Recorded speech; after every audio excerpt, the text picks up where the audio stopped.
Well, hello! We are back on the laptop today. We're taking a quick little break from Miss Taylor, circling back around to talking about this Sabrina. She released, I don't know if you remember, A Man's Best Friend, just right back before all the Showgirl started showgirling. I listened, I reacted, and I've been enjoying it. It's very similar to Short and Sweet in that the ones I like, I really like, and I seek them out regularly, and I have confidence that I will continue to, and the ones I don't care about, I simply don't think about. I'm very interested to talk about this album just because I think that there's actually a lot to talk about, and a lot of great music, and a lot of things that I think could have been done a little bit better. I think that it's really building upon Sabrina's brand and moving forward in a way that makes perfect sense. People are talking about, like, can she do like the funny, sexy, old-fashioned, cutesy thing forever?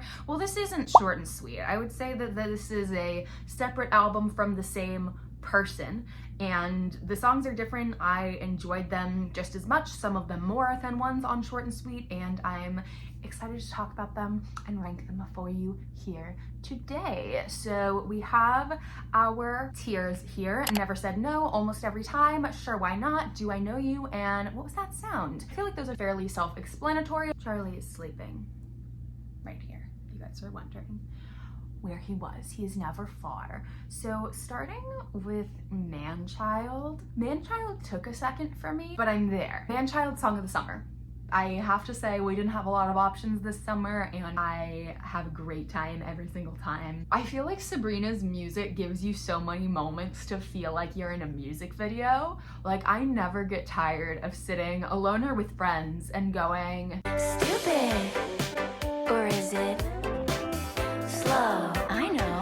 There's nothing more fun than that. I also picture the music video every time I'm listening to this song, and I love the music video. The music video is so fun and funny and engaging, and one of my favorite music videos I've seen in a few years, I won't lie to you. I enjoyed that music video more than I did the Bejeweled music video, I'll say it. Straight up into Never Said No, because truly when it comes up on my playlist, it doesn't even have to come up on my playlist. A lot of times I seek it out. I say it's Manchild time, and we play it, and I'm like that guy in the music video.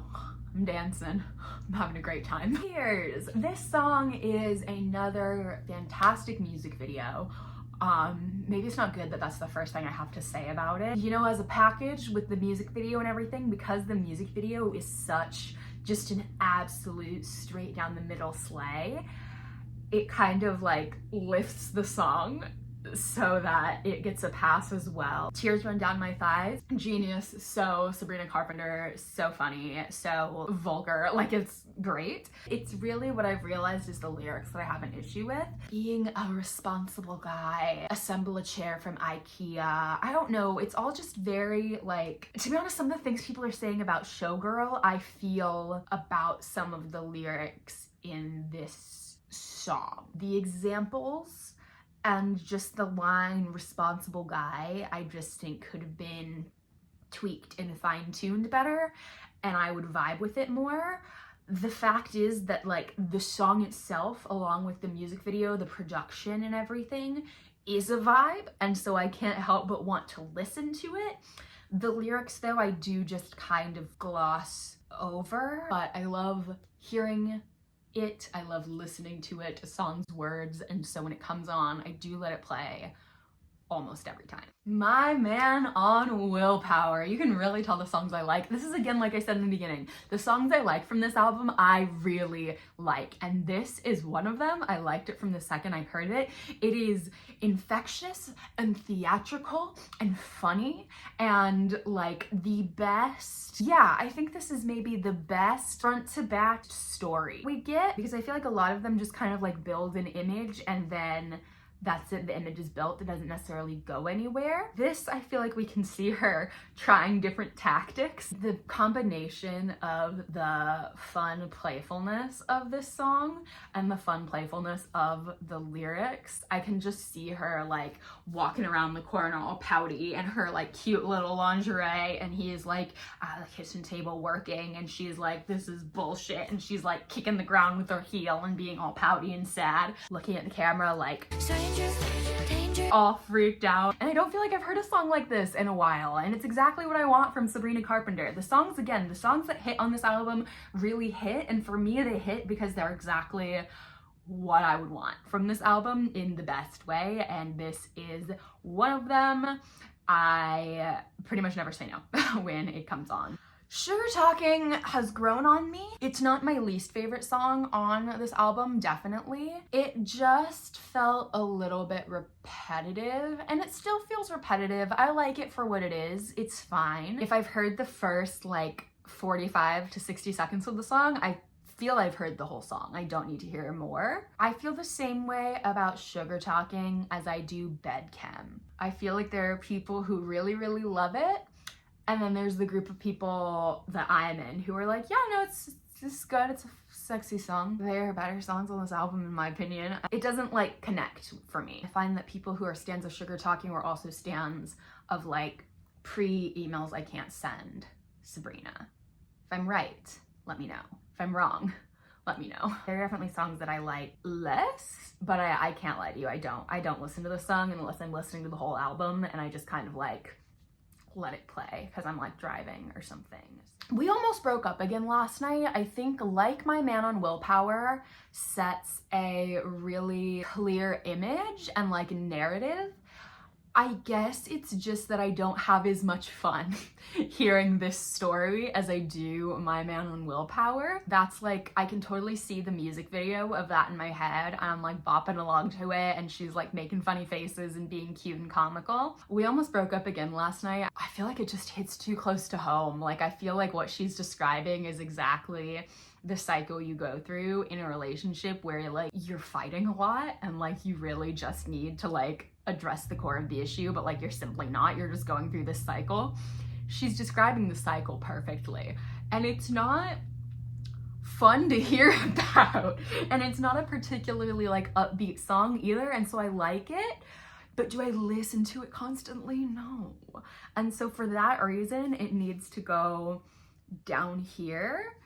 But I definitely like, I would rather listen to it than Sugar Talking. Nobody's Son. This was the one I was kind of surprised she did this one on SNL. I thought it was gonna be House Tour or When Did You Get Hot?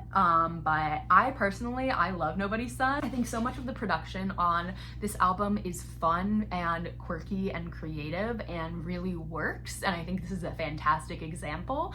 I just love how well she's able to make a joke out of the familiar trials and tribulations of dating. She starts with the breakup text that makes you so sad but also so angry, and then the somehow we're here again with our DoorDash in bed and our Netflix.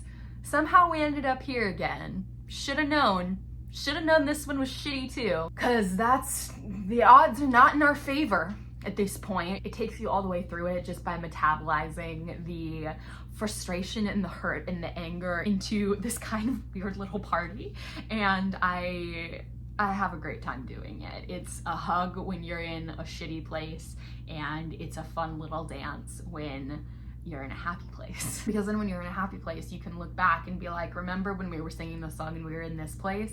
Well, now we're not, and yippee for that too. So I am a big fan of Nobody's Son, and I do play it almost every time. Never Getting Laid is another song that just never really took off for me. Like, I feel like I was waiting for the joke to complete itself, or for like something to come full circle the whole song, and it never really did.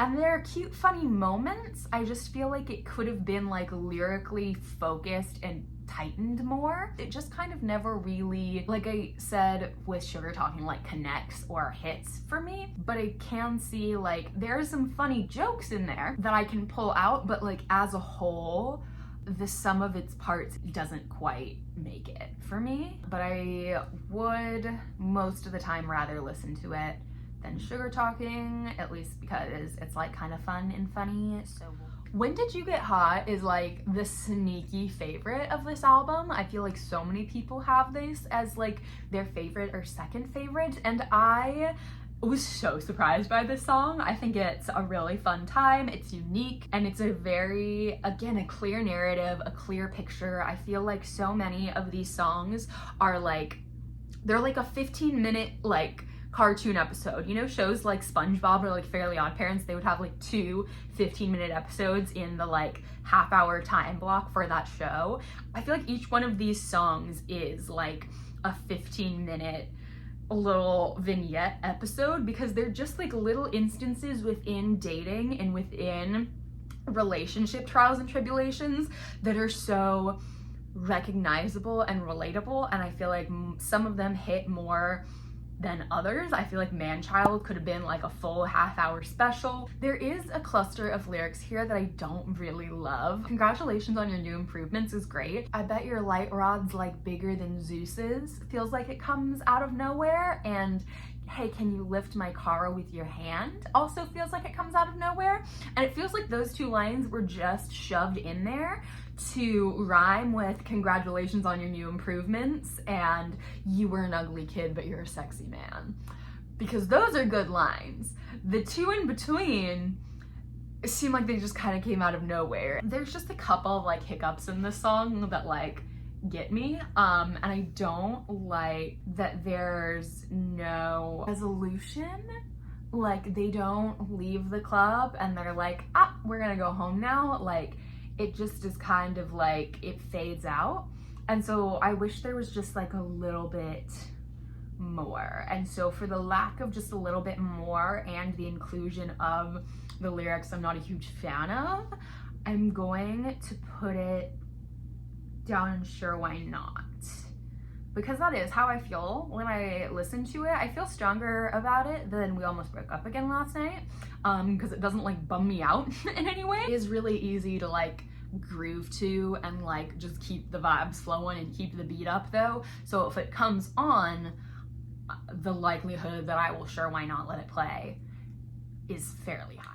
Go Go Juice! I love this song. It is going straight up into Never Said No. Just the funnest time when you're in a great mood, and a great big hug when you're not doing so hot because of romantic escapades. She paints this perfect picture. Again, this is another one that I feel like I've seen a music video for it in my head. Her stumbling out of her bedroom and starting happy hour at 10 a.m. o'clock on a Tuesday, because you'll, oh God, you know when you've had like a bad breakup and you wake up and every day is truly a fresh emotional hell, because your life is still your life, you know? It's not like it's changed, and all of the things that were there when you were in that happy relationship were still there. And so you're just surrounded by all of this just awful feelings you're sitting in. And so you're waddling to the kitchen at 10 a.m. on a Tuesday to start happy hour, and then you're scrolling through your phone.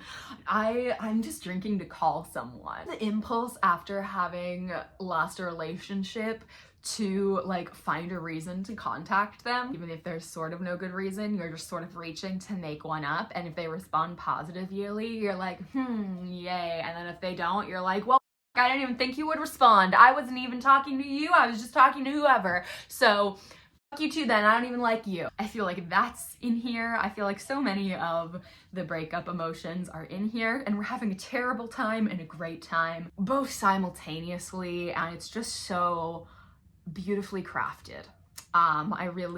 Go Go Juice is a masterpiece, and I will stand by that. Now, what's not a masterpiece is Don't Worry, I'll Make You Worry.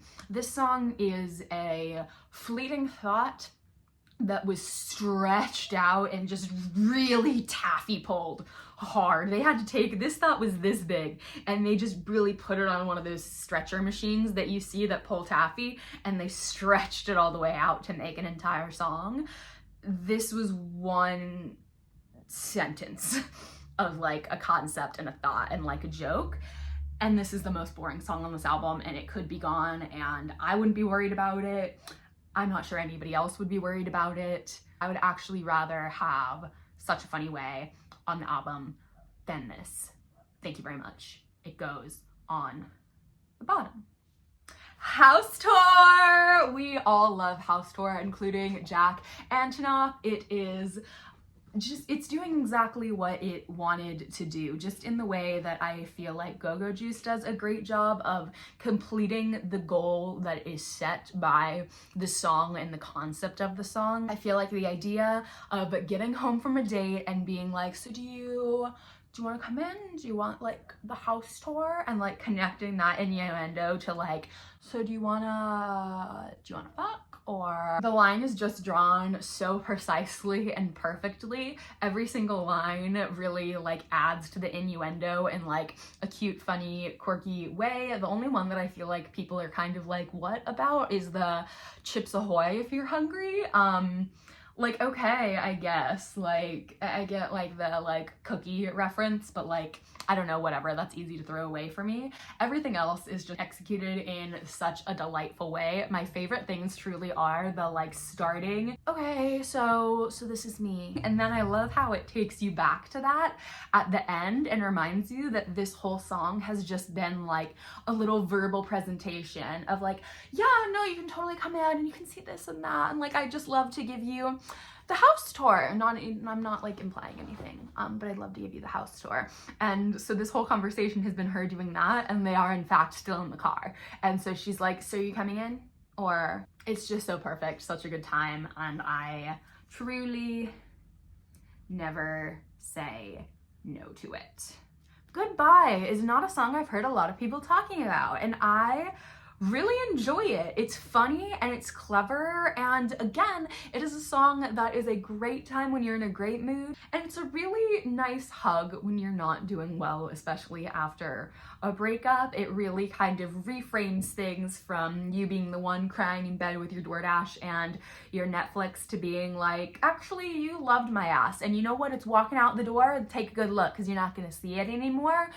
You ta-ta. And like, that's something that I think that like we all need to do in a breakup. I think that we all need to find it in ourselves to have that moment. And you know, listening to this, I feel like I'm riding along on my horse and I'm waving goodbye and I'm riding off into the horizon, and it's victorious. And there's a little like the end that goes across the screen as I like make my way over into the sunset, and I have a fantastic time doing that, and I almost play it every single time.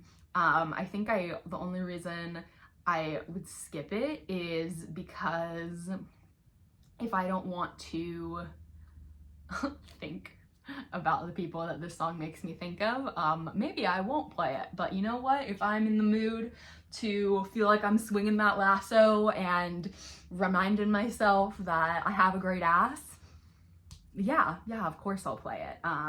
So I would say we are gonna put that there, and then we're just left with Such a Funny Way. I like the short and sweet bonus tracks better than Such a Funny Way. I think that it's fun when you listen to the lyrics. The production doesn't really go anywhere for me, and I get a little bored with it, but the lyrics and the narrative is cute and funny, so I like hearing it.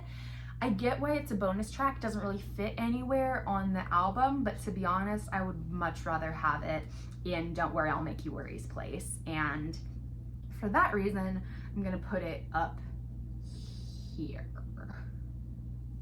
Okay, so if we shuffle things around to where they need to be, this is our final ranking, and I'm very pleased with this album. I think that this album for me made about as big an impact as Short and Sweet did. I know that it doesn't have like Espresso and Taste and those kind of like big hit songs on it, but I would argue Manchild was quite a big hit, and I would argue that Tears is probably a big hit as well. I don't know if it can be played on the radio, but I'm imagining that since it was the single that got a music video, I'm imagining that it's being played on radios a lot. And I really hope that people give this album its credit and its due. You know, I feel like even though there was some space between this and Showgirl's release, I feel like it's just kind of been swallowed up by the Showgirl of it all, and that makes me really sad because there are definitely some songs on this album that I am so happy exist and will absolutely still be listening to in a year's time. Just like the songs that I